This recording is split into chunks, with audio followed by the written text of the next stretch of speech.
Even in the morning it was frosty and sunny in the city. Nothing foreshadowed such a snowstorm.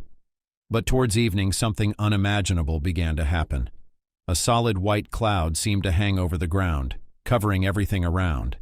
Strong gusts of wind picked up flakes of snow and swirled them with great speed, resembling a dark, impenetrable moving mass. Time seemed to have stopped, and you couldn't see a thing. Communal workers could not cope with such a collapse, transportation stopped, and people hurried to take shelter from the weather in warm houses and keep their noses out of the street unnecessarily. The lone traveler was walking almost at random, his eyes filled with snow. Steve had been shoveling snow at the market all day, trying to make a penny. And now he was trying to get to the supermarket, because today there was a promotion. You could buy food much cheaper. The man was a vagabond and used to cope with any hardships, but even he did not expect this. He saw nothing in front of him, just gathered all his strength in a fist and moved forward. He knew that if he stopped, everything would be lost, and he would be lost in this snowy abyss and he would freeze to death. Suddenly, from somewhere in the snowdrift he heard faint moans, someone desperately trying to call for help. Steve was dazed but could not pass by, went to the voice. As he got closer, he saw a woman with a huge belly lying in the snow, moaning. She hardly moved and resembled a snowdrift. The tramp bent over her and asked, "God, what is the matter with you? Are you ill? Get up, or you'll catch cold." But the stranger was already unconscious, only in a kind of delirium with only her lips whispered something and moaned heavily, holding her hands on her stomach. The vagabond immediately realized that she was pregnant. She must have become ill. It is impossible to delay. It is necessary to help her immediately, at least to people, to get to the warmth. He immediately forgot about the store, which was still far enough away, took the woman in his arms, and began to sneak with her to the nearby houses. It was a bedroom neighborhood, expensive mansions. Steve was sweating, barely walking, and started knocking on every house, hoping that someone would open the door. But, as it turned out, the street was ending, and no one opened the door. There was one last mansion left. There was an intercom on the door. The man in a sort of frenzy began to press the button. It was his last hope. Suddenly he heard a voice. "Who?"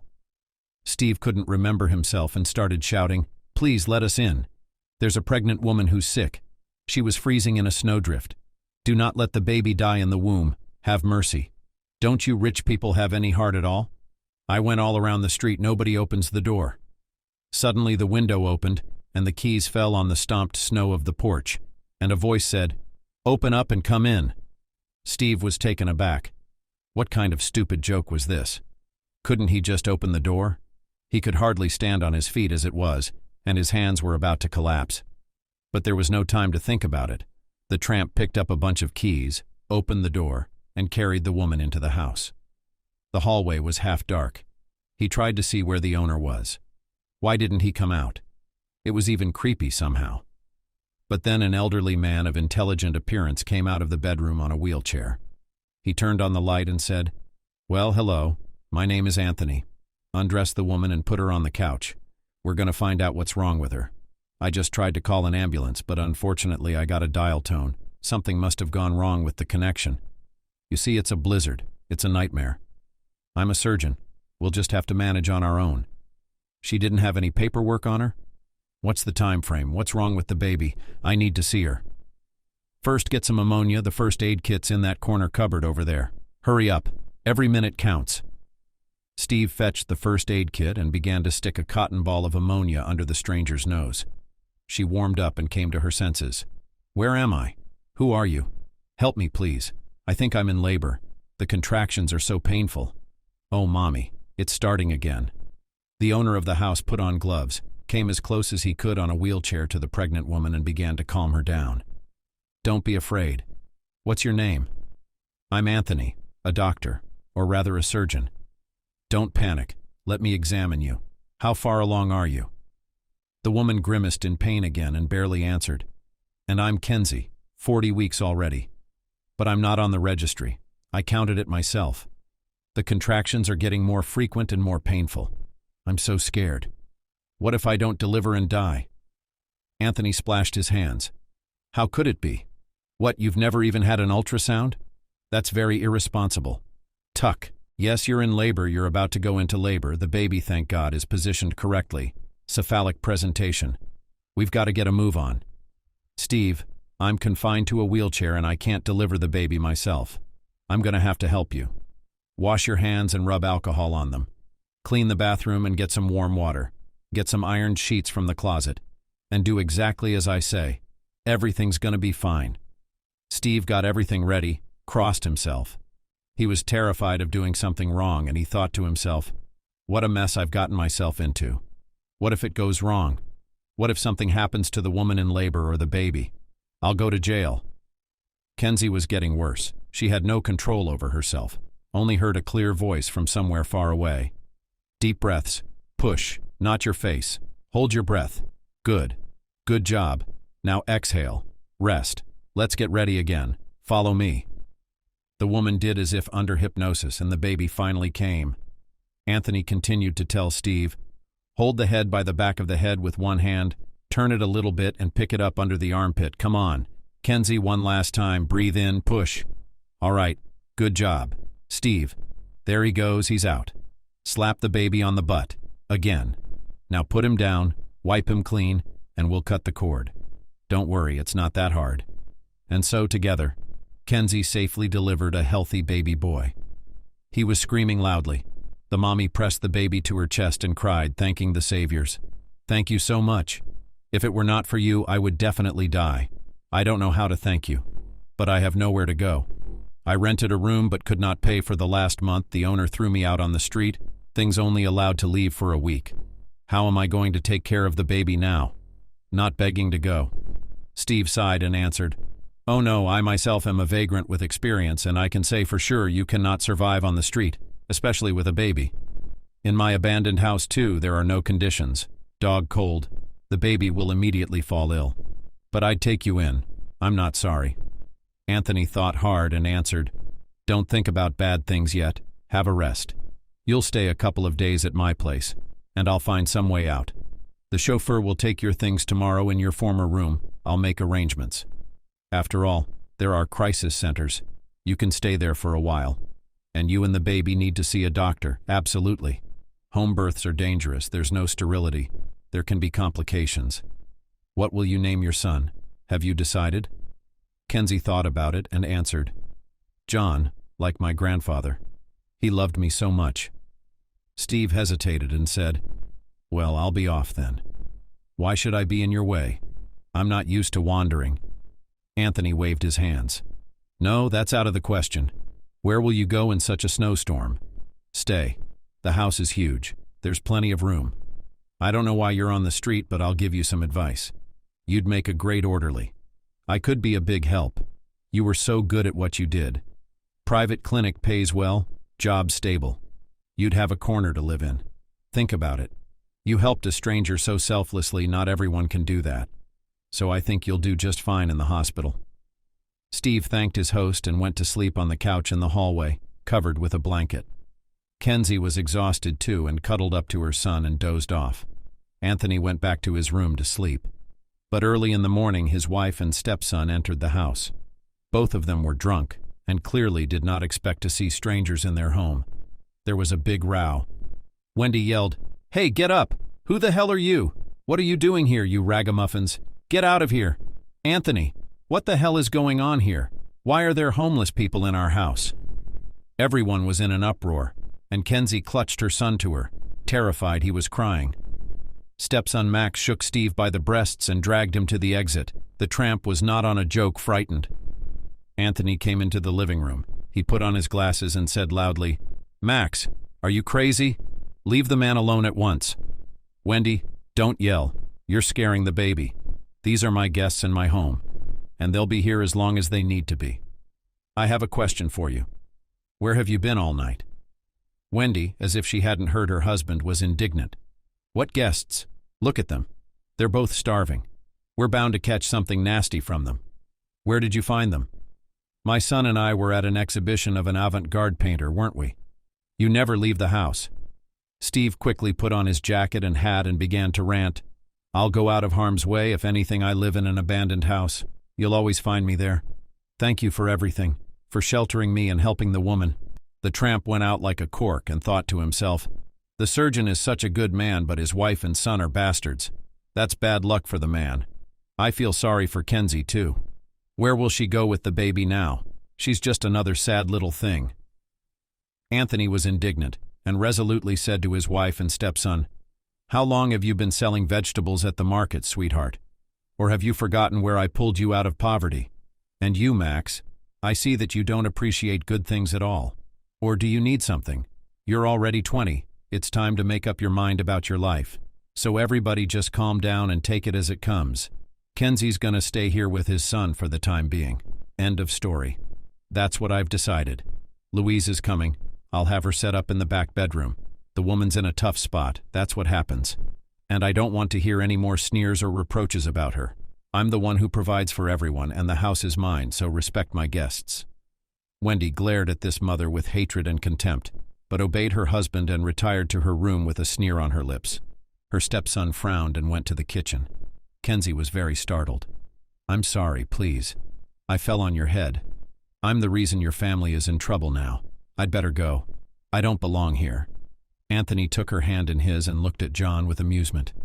He was folding his lips in a funny way and wrinkling his nose, so cute and so defenseless. The man called someone and then said to Kenzie, "An obstetrician I know has agreed to take you to his clinic, and a car is coming to pick you up now. They'll examine you, register the birth. You'll be fine, and then you'll come back here if everything's okay. I'm very concerned about your health. You never know. It's better to be safe. While you're there, the chauffeur will bring your things here. Louisa will have your room ready. Don't worry, you won't bother anyone here, and you won't interfere. I really want to help you. From the bottom of my heart, let me do it, please."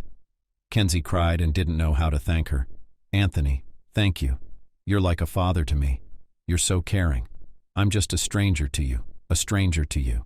And you don't have to. I promise I'll move out as soon as I find a way out. There's no one else like you in the world." The woman was taken to the maternity hospital, examined, surprised at how professionally the delivery had been handled. The baby was fine, and they were released home after 24 hours. Kenzie was put in a small, cozy bedroom. It was so clean and cozy. Mommy tried to keep out of sight of Wendy and Max. She could feel how much they hated her. A couple times she heard bits and pieces of their conversation in the kitchen. Wendy hissed angrily, "Max, you do what you want, but I'm not going to tolerate that tramp in our house. I think Anthony is out of his mind. Should we take him to a psychologist? I'll do whatever it takes to get her out of here. And that puppy screams at night. Why do I have to put up with this nightmare?" Only when they left the house did Kenzie and Anthony talk a lot, sharing their life stories. The surgeon told about himself. "I've devoted my whole life to my work. I started as an ordinary surgeon in a city hospital. As now I remember my first operation. I was so nervous while I was preparing. I was soaking wet. And as soon as I took the scalpel in my hands, everything. In front of my eyes, a clear plan of action, as taught, and no excitement. And then I became the head of a private clinic. I've been working there for many years. 5 years ago, I married Wendy. I met her at my high school friend's birthday party. She's much younger than me, very pretty. She won me over right away. She was so hot, we danced the night away. I didn't even notice how we woke up together. We were so in love at first, we were literally burning in each other's arms. Wendy didn't come from a rich family. She was a provincial girl, a vegetable vendor in the capital. But the relationship with my stepson is still not going well at all. From the very beginning, he was an insolent and arrogant boy. Just a teenager, not an easy age.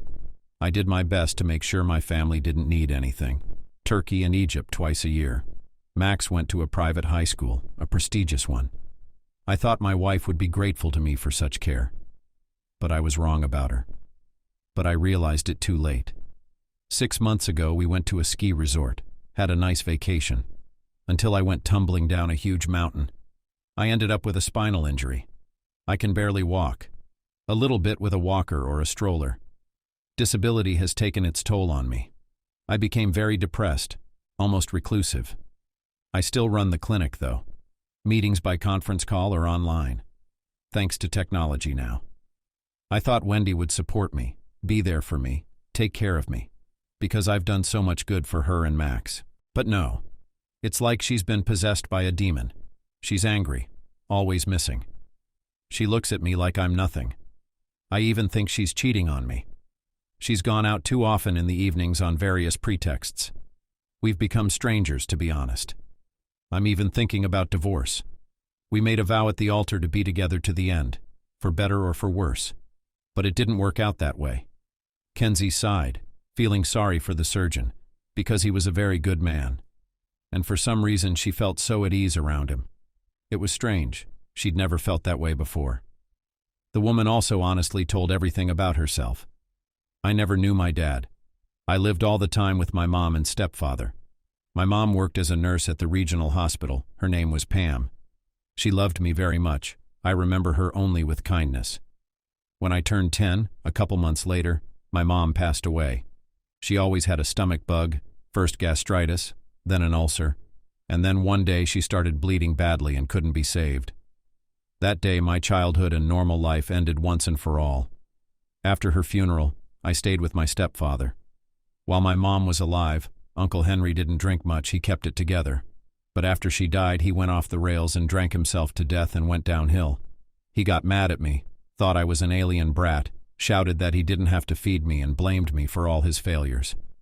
It was not life, but hell. I didn't go home until night after school. I was afraid. I hid from my stepfather under the bed, shaking.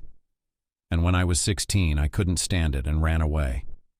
I had only my school certificate and passport, not a penny of money. I did everything I could to survive.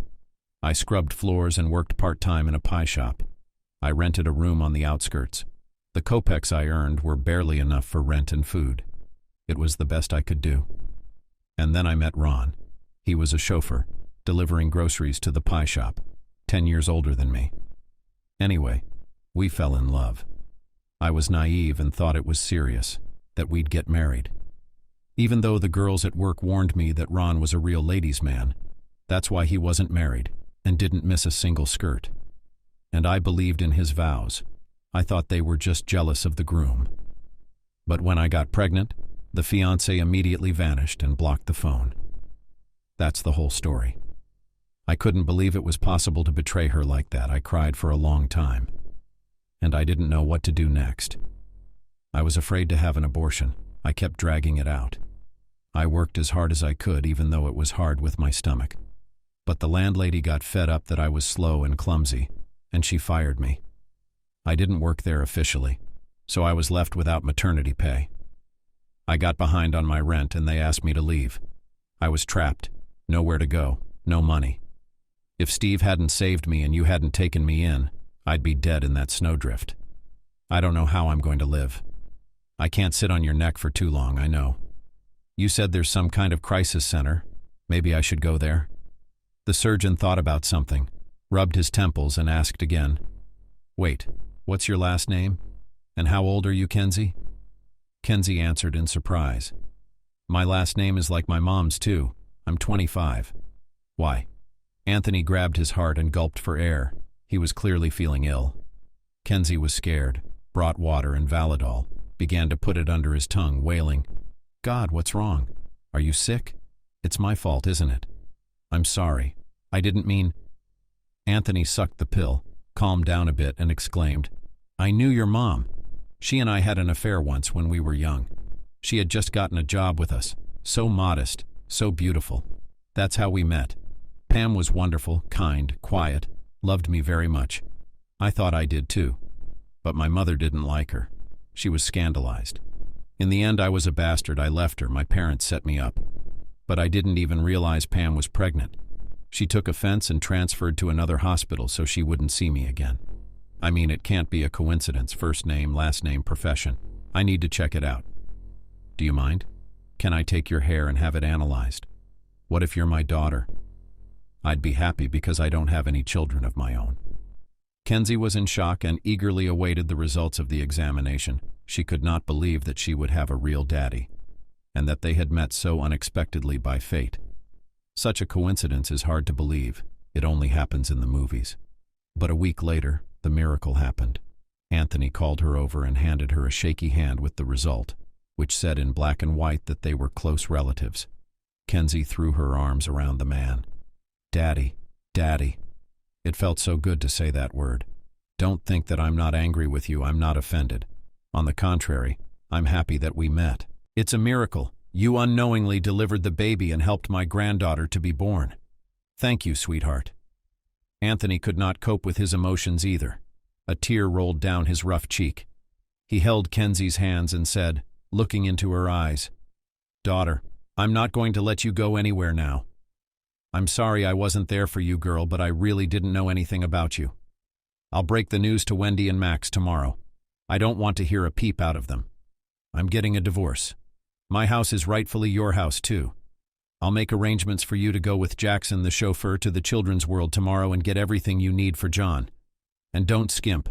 My grandson must have the best. I'll give you the card.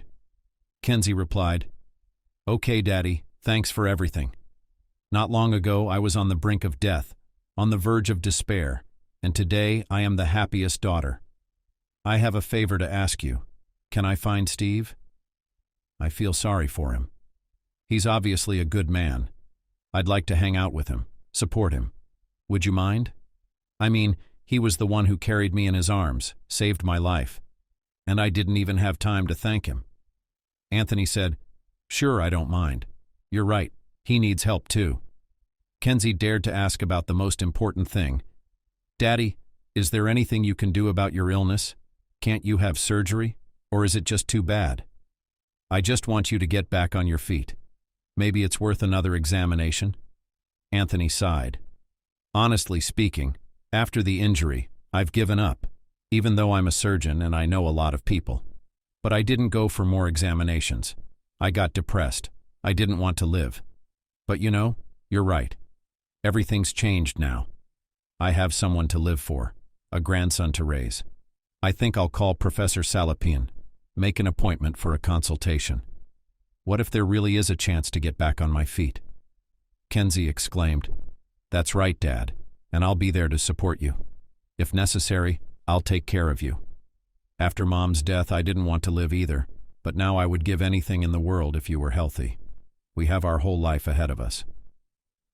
The next day, Anthony gathered everyone from the morning and told them that Kenzie was his own daughter and John was his grandson, and that they were now full members of the family, and they would always live here. Max was the first to snap. Well, hello, what a surprise. Am I supposed to call this beggar a sister now? No way. Wendy was outraged too. Honey, are you all right? Maybe you should see a psychiatrist. What daughter? Where'd she come from? She's an imposter. Get her out of here. I'll never accept her, and I'll never accept that puppy. We're your family. She's nothing. Kenzie was so hurt she cried and ran to her son's room. And Anthony couldn't take the rudeness and pounded his fist on the table. I'm so sick of you, both of you. I'm not going to justify myself and I'm not going to change my decision. If something doesn't suit you, I don't hold anyone back. We're getting a divorce. Pack your things and leave. After my trauma, we're not a family anymore. You don't care about me. All you do is waste my money. You have no sympathy. Wendy got mad. Oh yeah? Well, then we're leaving. Just so you know, I've had another man for a long time. He's young, healthy, and wealthy. And you miserable invalid, stay here with your poor little daughter. I'll never set foot here again. Max, let's pack up and go. The wife and stepson finally left the mansion. Anthony even exhaled. He did not regret his decision. Though it was a shame, of course, that he had spent so many years with a woman who had cheated on him behind his back. Kenzie comforted him as best she could, and felt guilty for some reason.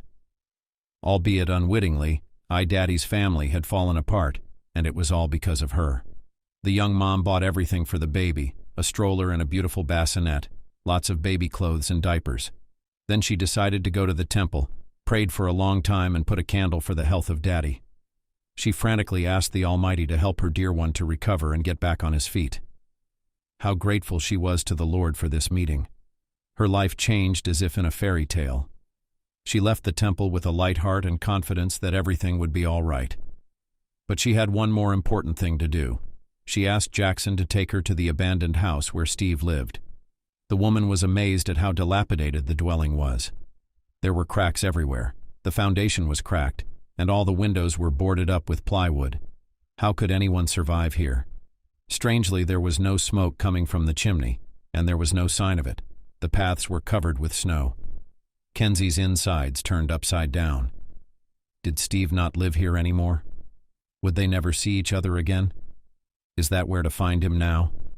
She knocked, peered through the cracks in the windows. She yelled, but no one answered. The neighbor, an elderly old man, came out. Kenzie perked up and started asking around. "Hi, sorry to bother you. There was a man living here, Steve. He left me this address. Do you know where I can find him? I really need to see him." Grandpa coughed and answered, "Why don't I know? He got a job as an orderly in our hospital. He even rented a corner somewhere. He bragged about it when he took his things. A good man, kind, just unlucky. He helped me a lot, chopping wood, tilling the garden. I was getting weak." Kenzie thanked the old man and drove straight to the hospital. She asked the receptionist for a description of Steve. She realized who she was talking about and started praising him. "I know Steve, of course. He works with such zeal. To each patient with a soul, never yells. Yesterday there was no assistant. He himself transferred the patient on a stretcher, dragged. She thanked him so much. Now I'll look for him."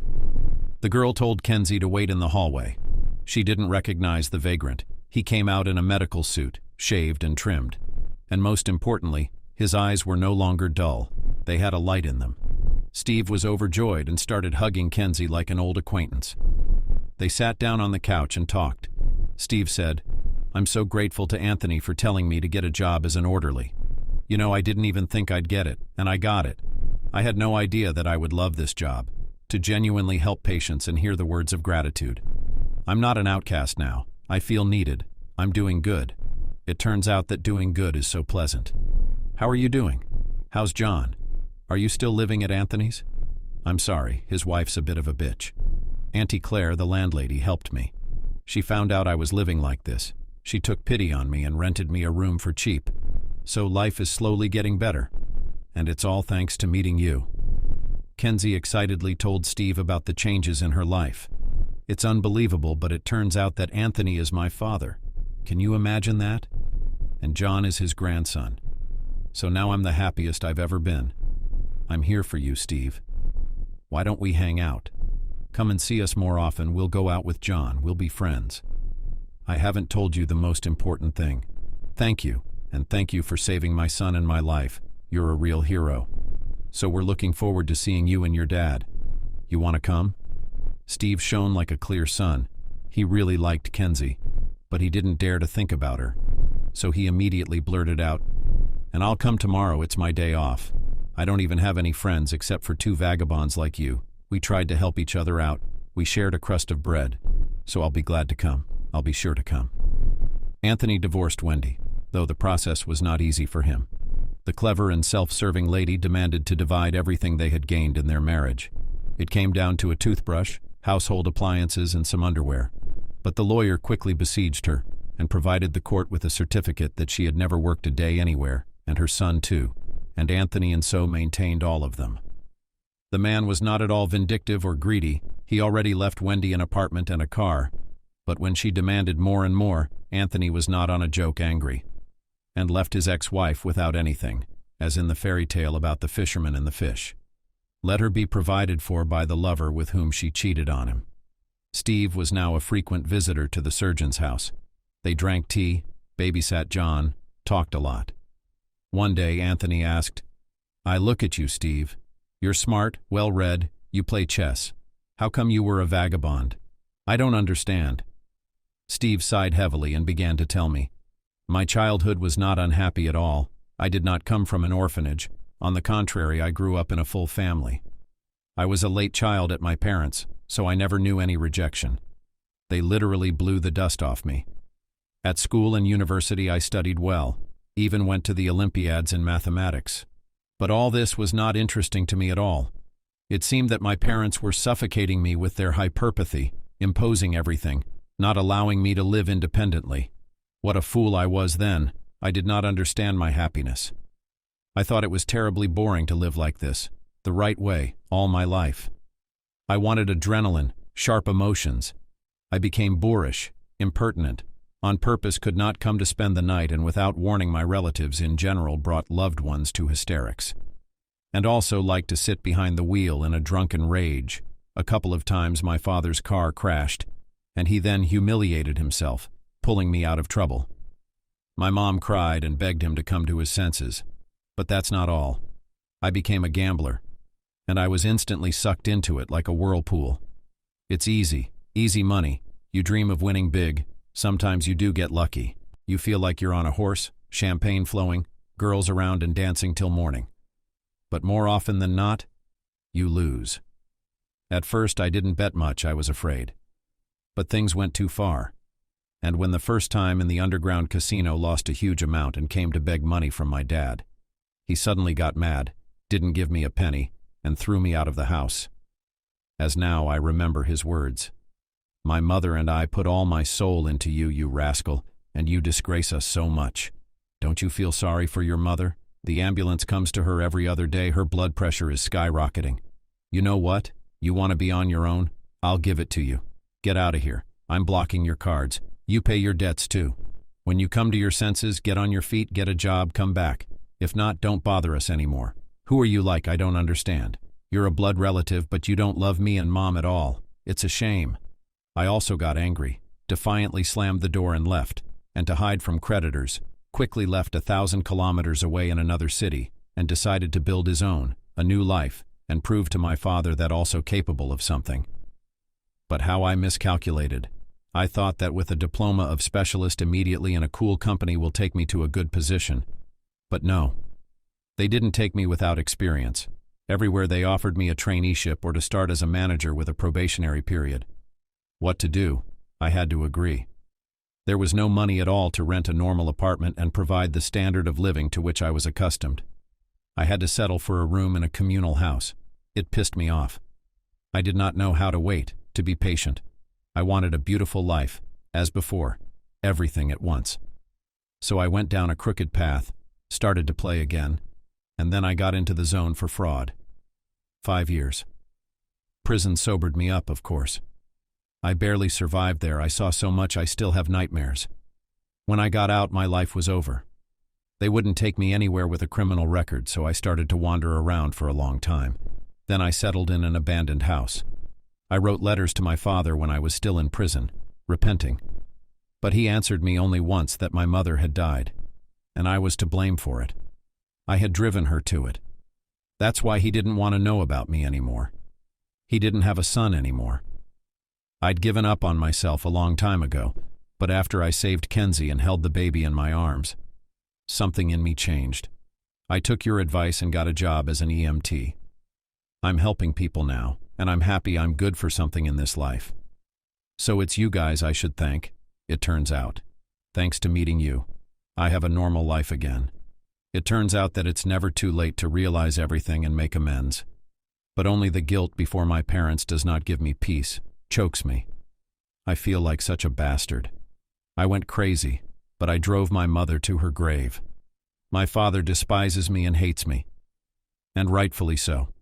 Serves me right. Anthony finally took care of his health, had a second examination, and it turned out that he had a chance to get back on his feet. The professor honestly said that he would never be able to run, but he could walk a little. The surgeon was prepped for surgery. Kenzie was with him all the time, supporting her father, helping him learn to walk again, spoon-feeding him and worrying a lot about her loved one. Steve looked after John on the weekends. He was so good with the baby, he could bathe, feed, and walk him. John grew up and recognized Steve, smiled at him and stretched his arms. And the former vagabond's soul was filled with such grace. He never came to visit empty-handed. He'd buy a rattle or a diaper. He and Kenzie became very close, sympathy between them. They were attracted to each other. One day he plucked up courage and asked the woman, "Kenzie, tell me, who is John's father? Why doesn't he visit him at all? Doesn't help him? You never said anything about that. Did you love him?" The woman became sad and answered sharply, "John has no father. He left me as soon as he found out I was pregnant. I named my son after his grandfather and gave him my last name. What does it matter if I loved him or not? I will not believe anyone else. All men are the same." Steve was very upset and quietly asked, "And you won't believe me either? Yes? Never?" I was so hopeful. I was so attached to the baby. I've never loved anyone in my life. I've had women, affairs, but they've all been fleeting. And with you, it's totally different. You're different. I'd love to love you more than anything in the world and have a wife like you. I understand. It's hard to trust people again after a betrayal. And I'm not a very good fiancé. I'm a former convict, a vagrant, and now I'm just an orderly. And now you're the daughter of a famous surgeon. Daddy will probably find you a better man for you. But I want you to know how I feel. I can't hide it any longer. And I'll still be there for you, even if you say no. Kenzie was stunned. She was obviously not ready to hear such a confession. You really in love with me? Then why didn't you say so before? I was the one who sought you out, and I wouldn't have done it if I didn't care about you. I really like you too, Steve. You're easy to be with, and you're a good man, and you saved my life. I'd be glad to have you around always because I care about you. But I am very afraid to burn again. Understand me and do not rush. For me now my son is the meaning of life. He is still a baby. Let him grow up a little, and then we'll see. And your past means nothing to me, believe me. I myself have a life twisted. So I, as no one else, understand you and do not judge. On the contrary, I think that only the one who has had a lot of grief and misery will appreciate his happiness. Steve glowed. Now he knew for sure that Kenzie loved him too. He could feel it. He just needed to not push her and wait. Prove his love, make her believe him. And he was willing to do anything for that.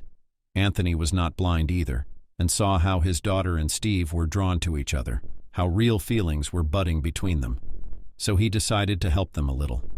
One day at a tea party he suggested to the orderly, "Steve, why don't you move in with us? Why should you spend money on a room? Make your co-worker uncomfortable, running back and forth. It's a big house, you can pick any room you want and live in it. We haven't been strangers to each other for a long time, we get along well, we're friends. I'd be happy to." The man almost jumped with joy. Now he would be one more step closer to Kenzie. He would be close to her, so he immediately agreed without thinking. "Thank you for the invitation. I'd be happy to do the same. Then I'll move in tomorrow. I will help. I was not always lost. I can do a lot of things. And I've gotten so used to John, it's hard to leave him every time." Kenzie was embarrassed and blushed, but in her heart she was also very happy that her daddy had made such a decision. Her heart fluttered. She hadn't recognized herself lately. She wanted to make up for Steve, and it was as if nightingales were singing in her soul. Life went on as usual. Anthony went back to his favorite job. He couldn't operate for several hours, but he was able to consult and deal with the affairs of the clinic. How much he missed his favorite work. Seeing patients sometimes late at night, took even the most seemingly hopeless cases, and gave himself as an example to everyone. Now he knew for sure never to despair. There is always a chance. At home he was always waiting for his loving daughter and favorite grandchild. Hot, delicious dinner and a sea of warmth. It seemed that all the sorrows and troubles in his life were over, and now it would always be like that. That evening everything was as usual. Anthony arrived late from the clinic. Kenzie was already waiting. Everyone ate dinner, chatted. The man played a little with his granddaughter and went to bed. The chauffeur and Louise went home. After all, it was an early rise again tomorrow. Kenzie also went to put the baby to bed. John was cranky, feverish, and teething. She didn't notice how exhausted she was and fell asleep with her son. And Steve couldn't sleep for some reason. He decided to read a little. Anthony had a huge library. The man just sat in an armchair, deep into an interesting detective, as suddenly in the window flashed some shadow. Clearly the silhouette of a hooded man. But the dog Graf in the yard was silent for some reason. Usually he could smell strangers a mile away and literally went crazy and barked loudly. The man woke up, rubbed his eyes, looked out the window again. No one.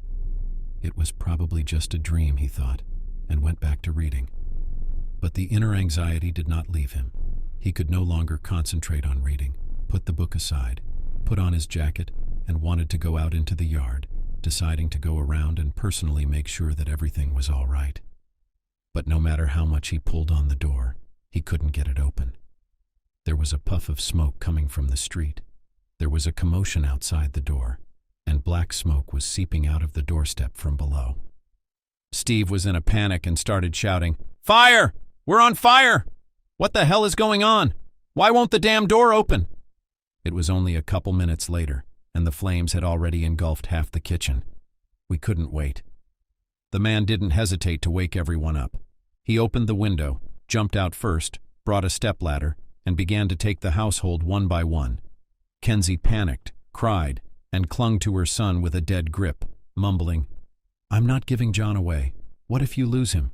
I'll go with him myself. I won't survive if something happens to him. Kenzie, trust me. I'll get him down gently. Put John in the cradle and get him down here. Otherwise we're all gonna die. Come on, hurry up. We can't wait, the fire's getting closer." Anthony, in his wheelchair, rushed around the house, gathering important documents, cash, and valuables. No amount of Steve's exhortations had no effect on him. A beam had collapsed, everything was on fire, and the owner of the house would not leave. Kenzie was screaming in the grass, "Steve, where's Daddy? Save him, please." The man crossed himself, and risking his life, ran back inside, groping through the acrid smoke, pulling out the nearly breathless owner and his bag. They barely had time to run away before the entire house was completely engulfed in flames. It burned to the ground. Firefighters, police, and ambulance arrived. Everyone was taken to the hospital. Kenzie and the baby were unharmed. Anthony had only minor burns on his hands, but Steve got the worst of it. He inhaled the smoke and was barely pumped out. When he came to his senses, the first thing he did was to tell Anthony, "The house didn't just burn down. I didn't sleep for a long time that night, and I saw the shadow of a hooded man in the window." And the Count was silent for some reason. "And when the front door was locked from the outside, I knew it was arson." Anthony thought for a moment, then exclaimed, "And I know how to check it. There are some cameras in the courtyard that no one knows about, and I installed them a while ago when I doubted the honesty of some of the servants. And then things got so crazy. We need to check the footage immediately. If there was an arsonist in the courtyard, we'll see him for sure." "You're right. I know why the Count didn't say anything. He was asleep for 24 hours after the arson. They must have poisoned him with something, the bastards. He's barely recovered. Thank you, Steve. You're a guardian angel to our family now. You're more than a friend. You're the closest thing we have to a friend. Let me shake your hand. You carried us all on your shoulders. Don't worry about the house. I have savings. We'll buy a new one, no problem. But I'll find the bastards and punish them." Anthony and the investigator looked at the camera footage and gasped. It turns out that the house was set on fire by his stepson, Max. It clearly showed the guy throwing a piece of poisoned meat over the fence to the Count. The poor dog immediately swallowed it without even chewing it. The camera also caught Max methodically pouring liquid from the canister all over the house. The scoundrel even wore gloves, so as not to leave traces. Running away, he put a burning rag on the house and jumped over the fence. The surgeon was amazed. He almost shouted, "What a bastard! I raised him, all my heart, the best school, the newest phone, foreign trips and university. And he decided to burn me for all that. He didn't even spare the dog, and he brought Count home himself. I can't think of anything so wild. I beg you, I demand you find this scoundrel, get him out from under the ground. Make him answer according to the law. Otherwise, I swear I'll find him myself, and I'll bring him to justice." After her divorce from Anthony, Wendy lived with her lover and spent his money, but he wouldn't take Max in. He said he was a grown-up boy. Let him live on his own. The stepson took offense and went to his grandmother in the village. Max was terribly angry. He was accustomed to live on a wide leg, do not deny himself anything. And what did Grandma have? Soup and porridge, a toilet in the yard? It was so humiliating for him. But instead of taking up his mind and start to finally live independently, to achieve something in life, the guy hatched a plan of revenge. He decided that this beggar who broke into their family and her father should die, disappear from the face of the earth. With her appearance, a well-fed and trouble-free life ended. Having committed a crime, Max came to his grandmother's house deadly drunk. He smelled of gasoline and fumes. Things were all soiled. The boy fell asleep, and the poor old lady washed everything with laundry soap for a long time, lamenting where her grandson had gotten so dirty. Max woke up, sobered up, and remembered what he had done, and immediately he was burned by the thought, "It is necessary to run, immediately. What if someone saw me, or they'll be looking for me? There are 3 dead bodies there. They'll probably make a case. But what do I have to run with? My pocket is empty. I should call my mother and ask her for money. And lay low. He frantically dialed his mother's number. She had just had a massage at the salon. Strong hands of a young, handsome masseur relaxed and warmed her up so nicely. The woman closed her eyes and enjoyed it. The ringing of the phone even frightened her, especially when her son started yelling into the receiver, "Mom, hi, give me money. I need it badly. Otherwise I'm screwed." Wendy frowned, reluctantly got up from the table, threw on a robe and said, "Max, what's the big joke? How much do you need? I can give you 5,000.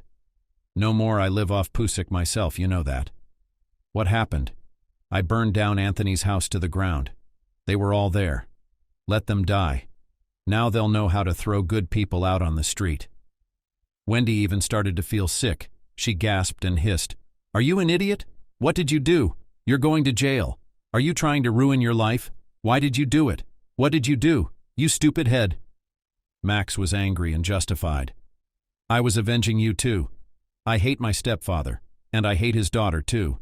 If she hadn't shown up with her puppy, we'd be living like we used to, in wealth and luxury. I don't need 5,000. I need at least 300, to start a new life, to make new documents. Or don't you love me? Tell me that your new boyfriend is worth more than your own son." Wendy's hands shook. She whispered, "I'll find him, but you get ready. I'll meet you at the train station. Hurry up. God, when are you going to wise up?" The woman rushed to her lover's house. She knew the code to the safe. He himself had drunkenly bragged about how much money he had accumulated there. Wendy realized that if her lover found out what was missing, she'd be in trouble. But she would do anything to save her only son, even if he was a troublemaker. She was accustomed to indulging his every whim and had raised a soulless monster. And Wendy herself was no better. She was only concerned with Max's fate. She didn't even bother to find out whether Anthony was dead or not. She didn't really give a damn. Grandma was wailing. "Where are you going, grandson? You just got here. Wait, I'll at least give you some pancakes to eat on the road." But Max waved her away like an annoying fly and growled, "Bah, leave me alone with your pancakes. If anyone asks about me, you haven't seen me. Come on, I'm out of here." Max put on a hooded sweatshirt, pulled it deep, and nervously walked around the station, waiting for the train. And then the cops came up to him. Max got a chill inside and ran away, but he didn't have long to run away. They twisted his arms and dragged him somewhere. "Citizen, you are detained and charged with arson and attempted murder of your stepfather and his family." Max made round eyes. "I don't know what you mean. I was at home the whole time. My grandmother will confirm. You have no right. Let me go." And then he saw Anthony approaching him. Alive and unharmed, he shouted in his face, "Max, answer just one question. Why? Have I ever done anything to you? You grew up in luxury. You had everything in the world. What was missing? Why are you taking revenge on me?" The guy grinned and hissed, "Living, huh? Too bad. I wanted you to burn so badly. And that beggar of yours too. You can't prove anything. There's no evidence." Anthony smirked. "And that's where you miscalculated. You've done a lot of damage in the yard, so you've got your face on camera, my friend. You can't get away with this. You'll go to jail." When Max heard that, he turned as pale as a sheet of paper and collapsed. He realized it was the end. Then Wendy rushed in front of them. She realized everything, started crying, falling at Anthony's feet and begging him, "Please don't ruin the guy's life. He made a mistake. It's not a big deal. Do you want me to give you a lot of money? Take back the application. Be a human being." Anthony was stunned by this insolence and shook his head negatively. "Wendy, wake up. Do you hear yourself? Did you do something stupid? Your son almost killed 3 adults and a baby. You think this is a joke? Your blind love is what brought this on. No. Let him think about it in prison. There'll be plenty of time. Maybe he'll realize something." The woman cursed Anthony and everyone else and hugged Max, whispering something to him, realizing that she was seeing him for the last time. She never realized that her son deserved all of this. After the trial, Max went to prison for 7 long years. He became even more bitter, sullen, disgusted with the food and hated the world. Wendy got it too. She never paid her lover back, hired a lawyer, tried to buy her son back. But it didn't work out. After a while, the lover found out the money was missing and kicked Wendy out in a scandal. She had to go back to her mother's place in the village. She hated this hole from childhood. She had to do laundry by hand, carry wood and stove every day to heat the furnace, and she was not used to work. The woman cursed her ex-husband, his daughter. It seemed to her that the world was unfair to her. Became more and more often attached to the bottle secretly, stopped watching herself and went downhill. Anthony did not put his hands down. He bought a new house. More modest, of course, but also spacious and cozy. After Steve selflessly saved Kenzie and her baby, the woman accepted his marriage proposal. Now she knew for sure she couldn't find a better husband. If necessary, he'd give his life for them. They signed the papers and had a modest wedding. They lived together as before with their father. The woman was almost completely happy, but she couldn't get over the pain with which Steve talked about his father. It was obvious that he was very remorseful, and of course he wanted to make peace with him, repent, but he didn't know how. And then she decided to help him, to do something good for her husband. The woman didn't say anything to anyone, just asked her father and husband to look after John, and she set off on her own. She found the right street and apartment without difficulty. She exhaled and rang the doorbell. On the threshold, shuffling slippers, came out an elderly, hunched man. He looked at the woman in surprise and coughed. "Good afternoon, young lady. Who are you here to see? Nobody comes to me for a long time. Maybe you got the wrong door." Kenzie plucked up her courage and began the complicated conversation, choosing each word carefully. "Hello, Oliver. My name is Kenzie. I'm Steve's wife, your son. I really need to talk to you. Please, at least hear me out." The old man immediately furrowed his bushy gray eyebrows and replied dryly, "I don't have a son. Forget about coming here. And my advice to you, you shouldn't have tied your life to this man. Good day to you." Kenzie didn't give up and continued, "Why would you do that? I know Steve made a mess of things and he's very remorseful about it and he wants to make up with you and apologize. He's different now. He saved my life and my son's life twice. Let me tell you, I've come all this way. Is it all for nothing? At least let me drink some water from the road." After she said that, the old man silently stepped away from the door, allowing her to enter. Kenzie exhaled. The ice had broken. They talked for a long time. The woman told Steve's father everything, and at the end she added, "You can't go back to the past, that's what the past is. I just recently found my father. He also left my mom once, so what? Am I a judge or an executioner or God to judge him for that?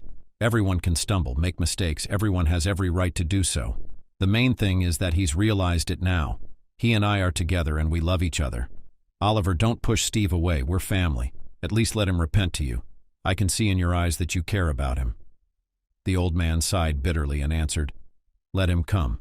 I'll wait for my son." Kenzie was happy. She told Steve everything at home. He couldn't believe it because for so many years he couldn't get through to his father. The man hugged Kenzie, whispering to her, "Thank you, honey. I'll take a vacation tomorrow and go. This weight of guilt has been holding my breath for years. I just want to see my daddy so badly, to hold him. You have no idea what you've done for me. And I love you." Steve made peace with his father, long repented and asked for forgiveness. The old man thawed. He also longed for his son in his heart, lived almost a recluse. Anthony found out about everything and insisted that Steve moved his father closer. The age is very respectable. You need to look after him. They sold the apartment and bought a cozy house nearby. Oliver came to life. He often went to visit his son. He liked to play with John. Now his life was finally meaningful again. He rejoiced in his heart that Steve was on the righteous path, that now he was a good husband, working, and not living his life. And he thanked his daughter-in-law for her wisdom. And Steve felt so light at heart, as if a huge boulder had fallen off. Family gatherings were now every weekend. And today was special because it was Anthony's anniversary. The man had dreamed his whole life of celebrating his birthday this way, in a heartfelt, homey, family way. Kenzie set the table, Steve fired up the barbecue grill, Oliver rocked his grandson on his knee and made him a horny goat. And the owner of the house was pouring wine and cognac into shot glasses. Everyone was in a good mood, and the weather was wonderful. Everyone sat down and began to taste the treats. Anthony raised a shot glass with cognac and said such important words. I want to drink to the fact that with the appearance of an uninvited guest in a snowstorm, my life has changed dramatically. Now I am truly happy. For many years I lived a lie without even knowing it, gave my care to those who did not love me and did not appreciate me, but only took advantage of me. In my life there were completely new people, but they became so close and dear. Thanks to Steve, I got my daughter and grandson. Now we are all one big and friendly family, and I have no regrets. My relatives, be healthy, be close to me. For me, this is the best gift of fate.